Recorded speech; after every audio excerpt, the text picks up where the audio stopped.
fois plus que ce que nous retrouvons en France. C'est pour dire qu'aujourd'hui, nous connaissons un retard en termes de développement de nos infrastructures. Alors, est-ce possible de construire des infrastructures, par exemple routières, aériennes dans notre pays? Est-ce qu'il y a de l'espace? Mais le Congo, c'est un vaste chantier. Il n'y a encore rien. Okay. Pour juste vous donner quelques chiffres. Il n'y a rien, mais il y a des constructions anarchiques qui envahissent la République. Parlons de cas de Kinshasa. Mais c'est pourquoi je vous dis qu'il n'y a rien. Parce que quand ce sont des constructions anarchiques, il faut casser. Oh là là. Juste vous donner quelques chiffres.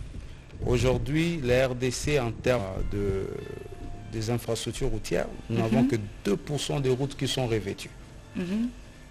À comparer avec les autres pays qui sont aujourd'hui développés, c'est au-delà. Lorsque je prends en termes de densité, juste au kilomètre carré, nous sommes à 0,065 km de route au kilomètre carré. Donc c'est pour nous dire qu'aujourd'hui, il y a encore des choses à faire. En termes d'énergie, aujourd'hui, nous sommes à un taux d'accès des ménages à l'électricité qui est à peu près de 29,6%.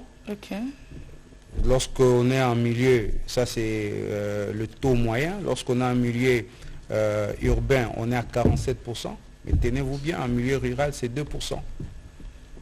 Et vous allez dans un pays tel que le Maroc, ils sont à 90% de taux d'accès à l'énergie. L'eau, n'en parlons pas. Nous sommes à 33% aujourd'hui en moyenne. Et vous avez à peu près 52% en milieu urbain et juste 19% en milieu rural. Mais avec des coupures, comme vous le savez, d'électricité, mais aussi de l'eau. C'est pour dire que le chantier des infrastructures en RDC, c'est encore à faire. Et c'est défi, tout ce que nous sommes en train de présenter ici, c'est en même temps une opportunité. C'est une opportunité aujourd'hui pour permettre à ce que notre pays puisse aller de l'avant, une opportunité d'emploi, une opportunité pour faire avancer les industries.